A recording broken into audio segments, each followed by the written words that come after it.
as you can see, we have Mighty Mouse in the Hillbilly Garage today. Now, before you get too excited, don't think that we're getting started on this project build yet, because we're not. But that's coming up real soon, so before we get to doing my build of this little guy, there's a little bit of maintenance we got to take care of first. And this is an issue that popped up after the AOAA meet and greet ride, but I'm pretty sure it has to do with my time riding Hatfield McCoy last year with the Gatorade cap plugging the differential hole here on this side. And I'll show you what that is. So I don't know. So I don't know how well you guys can see. Here on the passenger side, I am leaking oil out of my differential where the axle goes in. So I'm thinking what has gone wrong here is the oil seal there has gone bad. Let me get a little bit of this on my finger. There, you can see that. And judging by the color, when I had her swamped at AOA in that big mud hole,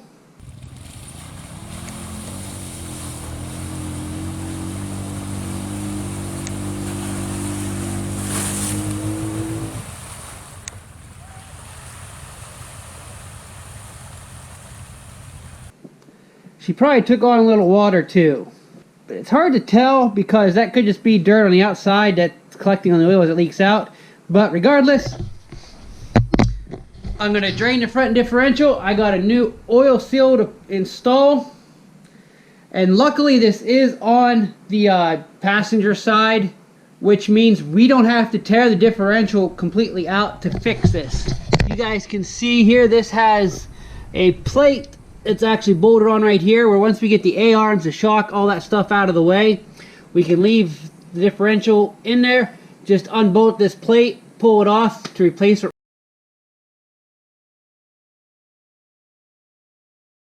oil seal. And that's a good thing because this seems to be a common issue with these machines when you get around 2,000, 2,500 miles, is this same oil seal seems to start leaking.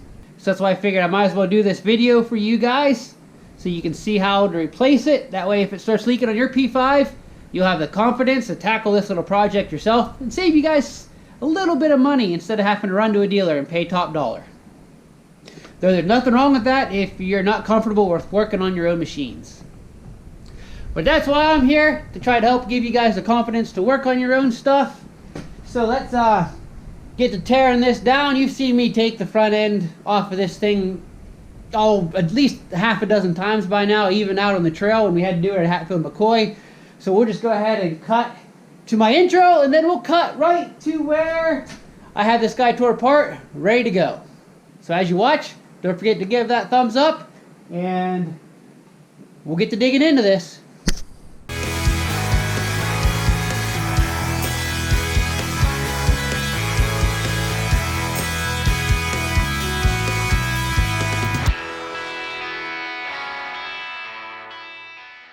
Well guys, I got a little lucky here. We're draining the oil, and it actually doesn't look too bad and filthy. It looks pretty decent. So that dirt, that must be just what was collected on the outside of the differential, making it look so dirty. So she's still leaking. There's still a chance I got a little bit of water in there. It does look a little bit cloudy, so I'm sure I got some water in there. I did have a little fear. I got a bunch of mud and water in there and would have messed all my differential gears and my torque locker up, but it looks to be like I'm gonna be okay. So, whew. Alright guys, so I got my A-arms off, shock off, my steering hub and stuff off. I actually just kind of took it off, the upper A-arm off, and took my axle nut off and just let everything kind of flop down out of the way. I'll probably end up knocking a bunch of dirt in there. I bet I'll have to clean that out, but anyway, that's beside the point.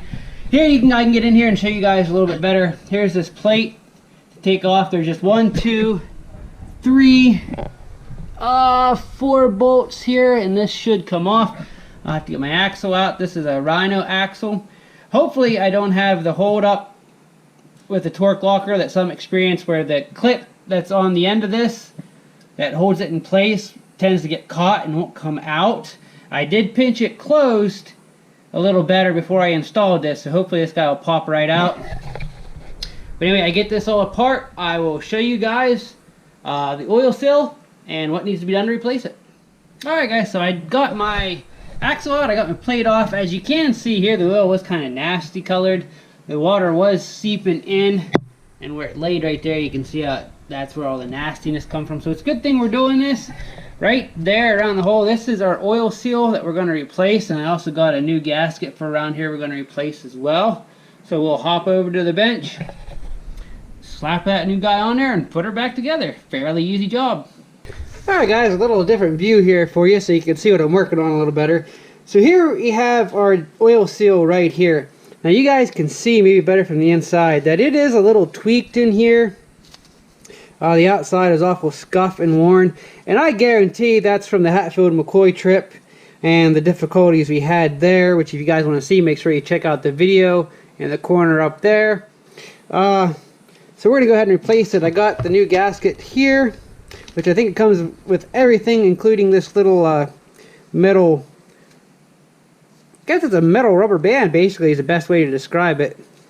And of course I also got a new gasket seal, because as cheap as the gaskets are, you're better to play it safe and go ahead and order these whenever you work on something like this or replace something like this, than to risk using the old one and have it just leak again on you anyway.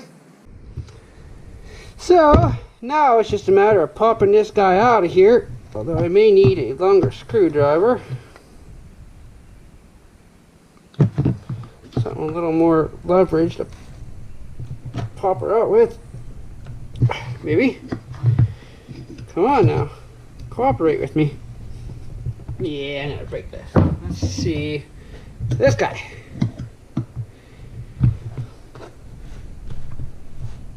There she is. Pop her out. So now, here's the old one compared to the one. Look at how this deformed that one is. Yeah, I would say that Hatfield-McCoy did a number on it. So I'm going to clean this guy up a little bit.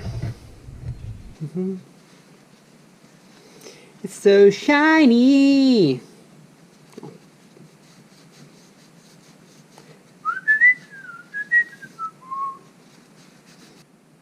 Like so.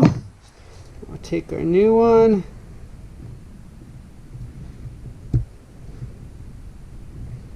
Get it lined up. We'll haul it in the grease. Don't use a hard hammer because you don't want to damage it. Just use a soft rubber mallet or dead blow hammer. Just gently press it in. And voila! Make sure we're fully seated the whole way around. Alright, there we are. So we're just a matter of reassembling everything now. Pretty easy.